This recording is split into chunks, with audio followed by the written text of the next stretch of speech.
Welcome to the August episode of County Connection, where we talk about events, programs, and services going on with Summit County government. I'm your host, Public Affairs Coordinator Julie Suter. We have a great show for you lined up this month. We're going to be talking about the Lake Hill Workforce Housing Neighborhood Master Plan process, which we're smack in the middle of. And we are also going to be talking about protecting Summit County from wildfire as well as floods. So we're going to kick it off here with a discussion about the Lake Hill Affordable Housing Master Plan. And with me are the foremost experts on the matter, Senior Planner Kate Berg from the Summit County Planning Department. Welcome, Kate. Thanks. And Elena Scott from Norris Design, who is part of the design team. Thanks, Julie. All right, so Elena and Kate, can you start us off by just catching us up on what are the goals of this process and where are we in the process? All right. What we're doing is we are developing a master plan to build a new neighborhood of workforce housing on this Lake Hill property, which is a 45-acre property. And so the goal is over a 6-month period to basically lay out a plan for what this neighborhood should look like, lay out the framework for the neighborhood, including, the roads, the housing types, the network of open space, parks and trails, the plan for whatever other neighborhood amenities will be included, and really have a good solid site plan that lays out how the site should be developed, and then also have some really thoughtful recommendations in this plan as to how we should actually realize this whole development. How should it be phased, and how can it be financed, and more of like the implementation plan would be included, as well as some more detailed design guidelines that get into some specifics on recommended architecture, and just provide that more detailed guidance for the actual developers to use once we get into building, so that we're being clear on what we want to see as far as the unit types and the architectural styles and that kind of thing. Okay, great. And so it started in April-ish, this master planning process, is that right? Yeah, it kicked off in March, actually, the beginning of March. Okay. Yeah, so in March and April, we were really gathering a lot of info about the site, doing a lot of outreach to talk to stakeholders and the public, and just make sure that we were taking everything into account that we needed to understand before we started actually putting some ideas on paper. Then we moved into the conceptual planning phase in May. We kicked off with a design shred in May, and then have continued to do more outreach with the community to make sure that those guiding principles we established in the first phase of the project were being met as we continue to develop the neighborhood plan.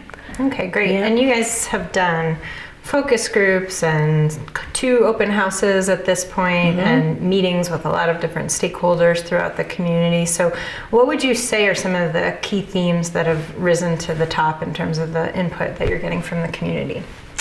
Well, we got some great input on the unit types that are needed, the types of housing that are most needed. And, overwhelmingly, everyone is in agreement that we need a little bit of everything. Okay. We need affordable rental housing. We need lower priced ownership housing, entry-level housing, as well as some, larger single-family homes for families who want to stay in the community.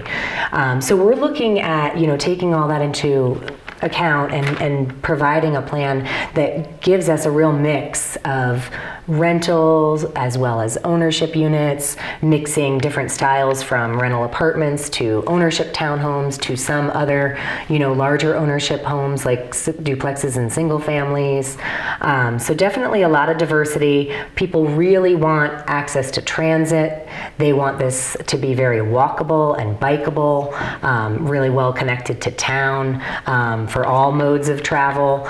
So integrating really good, bus stops into the development, as well as walking trails, biking trails within the property itself, and then also to connect to the adjacent rec path and to connect people so that they can walk into Frisco and bike into Frisco. That's something a lot of people want to see. And then we got some good feedback on community amenities and some guidance for the community center that we're looking to incorporate into the middle of the neighborhood.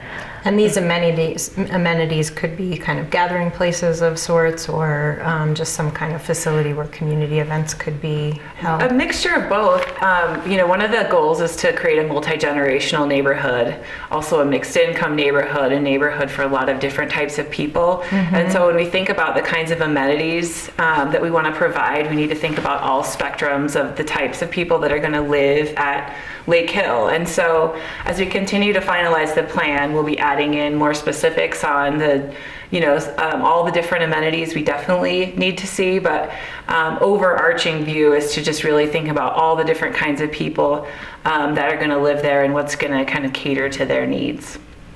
Yeah. Excellent. Well, it's great that we have a piece of land this size that is big enough to accommodate all these needs and is located in a spot that has those connections that you're talking about to rec paths and transit, and so it's exciting that you guys have dug in and explored those options and figured out how to put all of those priorities into at this point a couple of proposed site plans. Yeah, That's right. So what have you? What's come out of the kitchen so far? Sure. So we've presented a couple different site plan concepts, both to the Board of County Commissioners, the town of Frisco, and at a public meeting. We also, it was really great. We were able to utilize the county's JS department and go out and stake the potential road layout to show people around the site. We had some field trips, but some of the overarching principles that we were following when we established the site plans were to think about creating a neighborhood that was going to take advantage of the incredible views and solar gain. We have a lot of topography to deal with on this site, which is really easy to do as long as you design a neighborhood that can accommodate that. At the same time, Kate mentioned implementation. We wanted to think about how the county might phase in infrastructure. And so thinking about how roads might loop to not only work with the topography, but to also very easily create different loops for the county to construct or developers to construct over a period of years, so that you're not kind of overbuilding too soon, but kind of taking down phases at a time that have a mix of housing and amenities and everything. In the site plan concepts, one of the main things that we came to a realization of is that we had created a road layout that we thought met those needs for dealing with the topography and also creating a great phasing opportunity. But we also were thinking about access to green space. When we think about creating a neighborhood with all these different types of housing, multifamily, single family, townhomes, something that brings all of those together in a neighborhood is the greenbelt concept that we've developed, which would be a linkage to the trails, to the community center, and safe access across over to the dam road. We also wanted to think about the scale of the neighborhood and how it's perceived both from I-70 and from the dam road. We know the character of Frisco is really important in the aesthetic, and a lot of that is about scale and achieving the right scale and an eclectic, interesting architectural plan. So both of the plans have a great mix of housing units and have access to this greenbelt concept like you talked about, great solar access, and just really kind of connecting each resident into the greenbelt, which is why most of us moved here in the first place, is to get out on the trails and be able to go outside and have a safe place for kids to play. Excellent. Yeah. All right. So and there are 2 proposed site plans at this point. Is that right? Well, so we presented 2 at the last open house that we had in late June. We had come up with 2 concepts that were fairly similar as far as like the same road network, but just showing that we can develop this site in a variety of different ways. As Elena mentioned, it's going to be built out over a number of years. Right. So we're trying to build in some amount of certainty where we are being very clear and very prescriptive about the things that we think really do matter, and will create a great place, a vibrant place.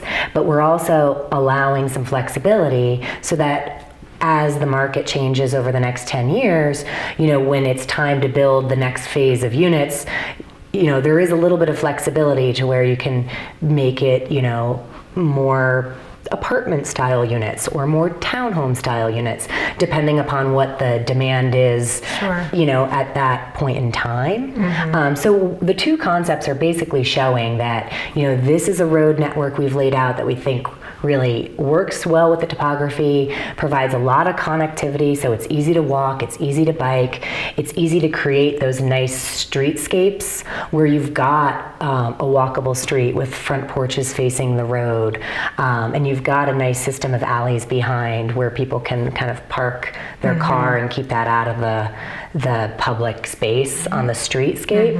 And we can do that in a variety of ways. We can do it with townhouses, we can do it with apartment style units, we can do it with single family homes.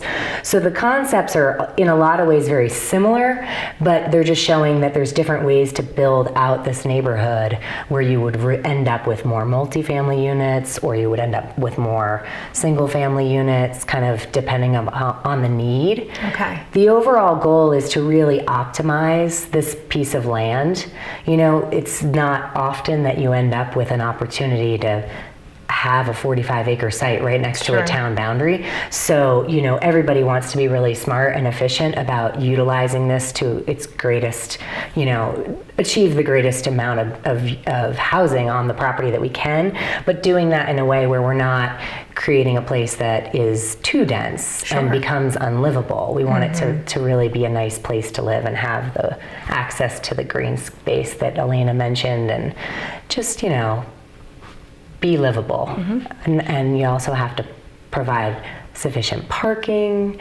So all that takes up room, and we're just sort of fine-tuning it right now. So now that we've wrapped up the conceptual planning phase and moved into the final master planning phase, which is going to basically take us through September, what we are doing is taking all the input we've received on these two concepts we put out in June and using that input to create a more refined final concept plan. So we're essentially in the process of taking those two concepts and morphing them into one final concept. Okay. That's going to kind of strike a balance between the two, and also just communicate that there's a variety of ways we can do this, and there's a range of potential unit types and potential unit numbers depending on how it gets done over the next 10 years or so. Okay. Great. And so what are the opportunities for public input in this final phase? Well, we are looking at refining the concept plan, as we talked about, to a more final plan. Also providing some additional details on architecture, providing some additional details on community amenities, more details on what the community center might look like, more details on what the transit stops would look like, and the system of open space and trails. And we are going to be taking those kind of more refined concepts to our stakeholder advisory group, to the Board of County Commissioners and the Frisco Town Council over the next few weeks. And then once we've kind of, bounced these ideas, these more refined ideas off those entities, we are going to be preparing to host a final open house that the public is invited to attend, and that is going to be Wednesday, September 7th. Okay. It's going to be in the evening from 5 to 7 p.m. at the Community and Senior Center in Frisco. Okay, and that's the same location where the other open houses have been for folks who attended it, either of the previous ones. Yeah, so September 7th, Wednesday evening at the Senior Center. That'll be another opportunity for the public to really take a look at this next rendition of the plan and give us more feedback so that we can take that final round of feedback and use it to really hammer the final details of the final plan by September. Excellent. And so it'll be a similar format then to the other open houses, where people will kind of be have various stations to react to and some kind of sketches and things like that to. Yep, that's the plan for the open house. Yeah. Okay, great. And the other thing that it would be great to just make everyone aware of is if you can't attend the open house, or if you weren't able to attend the last open house, we have put a lot of information on the project webpage. So all the conceptual planning documents that we've developed are on the webpage, and people can visit that site, take a look at everything that we've put together so far, and submit comments via email to me if they can't, make one of the public events. Perfect. All right. So you can provide feedback from your couch if you don't. Yes. If you We can't will make it take out to all the open house. feedback. All right. And what's the name of that website, Kate, or webpage, I should say? It's on the county's website, so it's summitcountyco.gov/Lake Hill. Excellent. All right. Well, it sounds exciting. It's been a fun process so far, and it's exciting to kind of see that finer level of detail and things really start to take shape, on paper at least. Yes, So, it's good. exciting. Do you ladies have anything to add? Or have we covered everything? I don't think so. I think overall we're just, really excited that we're getting to take all the great input that we've received over the last several months and really, put together a plan that I think is really reflective of that. And we've been really impressed with the level of interest and the support that we've received from the community, from the town of Frisco, from everyone. And everybody's excited to see this all coming together. So yeah, I guess I just encourage everybody to stay involved. Don't lose interest, because I think sometimes that happens. By the third meeting, everyone's like, oh, okay, fine. They've got it. They're running with it. Right. But this is really important, and it's going to be the biggest neighborhood in Frisco that's coming online, and it's going to be, the more input that we get and the more feedback we get, the more we can make it really reflective of what people want to see out there, and make it a place that people really want to live, and make it a place that's going to contribute to the quality of life in our county, and it's going to be great. And certainly meeting a really important need right now in our community. Absolutely. So Great. stay involved. All right. Is the point. Says Kate. All right. Well, Lana and Kate, thanks so much for coming by today and bringing us up to speed with everything that's going on with this master planning process. And we'll look forward to seeing you both on September 7th at that open house at the Senior Community Center. Thank you, Thanks, Julie. All right, stick with us. We're going to take a quick break. When we come back, we're going to meet Summit County's new Emergency Management Director and talk fire bans.